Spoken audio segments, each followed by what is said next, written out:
প্রধান উপদেষ্টা নিজে তাদের ব্রাউন অ্যাম্বাসেডর হয়েছে যে তারা হেঁটে যাচ্ছে, পুলিশ স্যালুট দিচ্ছে, সরকার তাদেরকে সহযোগিতা করছে। এরা যদি সরকারে থাকে আগামীতে অবাধ সুষ্ঠু নিরপেক্ষ নির্বাচন হবে না। যে আমাকে একটা হেলিকপ্টার দেন, ফারুক হাসান যদি বলে আমাকে দেন, বিএনপির মহাসচিব বলেন, ছাত্রদলের নেতা বলেন, পুলিশকে বলে যে আমাকে দেন, দিবে না। এখান থেকেই প্রমাণিত হয় যে সরকার তাদেরকে সহযোগিতা করছে, পুলিশ তাদেরকে স্যালুট দিচ্ছে। আমরা দেখে নেই এর আগে যে তারা হেঁটে যাচ্ছে, পুলিশ স্যালুট দিচ্ছে। তো এই হচ্ছে অবস্থা।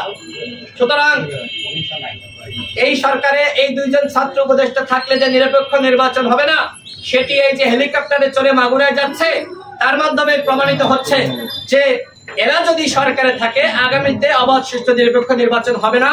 এবং ইতিমধ্যে উপদেষ্টারা তাদেরকে আশীর্বাদ জানিয়েছে, প্রধান উপদেষ্টা নিজে তাদের ব্রাউন অ্যাম্বাসেডর হয়েছে। সুতরাং কোনোভাবেই এই উপদেষ্টারা সরকারে থাকলে নিরপেক্ষ নির্বাচন হবে না। আরেকটি কথা আমি বলে রাখি, সেটি হলো যে অন্যান্য উপদেষ্টারা এই ছাত্র উপদেষ্টাদের অনুগত, যতখানা প্রধান উপদেষ্টার অনুগত তার থেকে বেশি এই ছাত্র উপদেষ্টাদের অনুগত। প্রমাণ আপনারা দেখতে পারেন।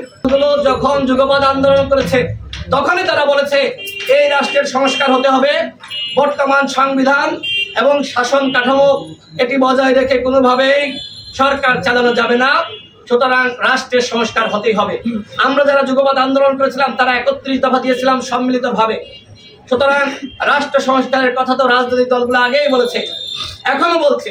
সুতরাং আপনারা যে বিভ্রান্তি ছড়াচ্ছেন মূলত এই রাজনৈতিক দলগুলোকে জনগণের কাছে ছোট করার জন্য, বিতর্কিত করার জন্য।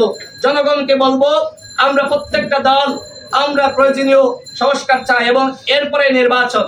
ইতিমধ্যে গতকাল পুলিশের ঊর্ধ্বতন কর্মকর্তাদের সাথে বৈঠকে আমাদের মাননীয় প্রধান উপদেষ্টা তিনি এটি নিয়ে বিভ্রান্তি ছড়িয়েছিল। আমার মনে হয় সেটি স্পষ্ট করার জন্যই তিনি গতকাল বলেছেন যে আগামী ডিসেম্বরের মধ্যে ইলেকশন।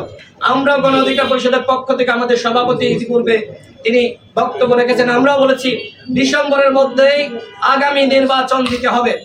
এরপরে যদি নির্বাচন দেওয়ার চেষ্টা করে, তার বাহানা করার চেষ্টা করে, সেটি বাংলাদেশের জনগণ, রাজনৈতিক শক্তি তারা মানবে না। দেখেন, অনেকে বলছে গণহত্যার বিচারের আগে ইলেকশন নয়। আরে ভাই, হাসিনা পালিয়ে গেছে, ওবায়দুল কাদের এই দেশে 3.5 মাস নিরাপদে ছিল, পালিয়ে গেছে।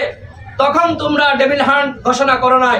আওয়ামী লীগের নেতারা পালিয়ে গেছে এবং কেউ কেউ সাবের মান্নানরা জামিন পেয়েছে, তখন তোমরা ব্যবস্থা গ্রহণ করো নাই।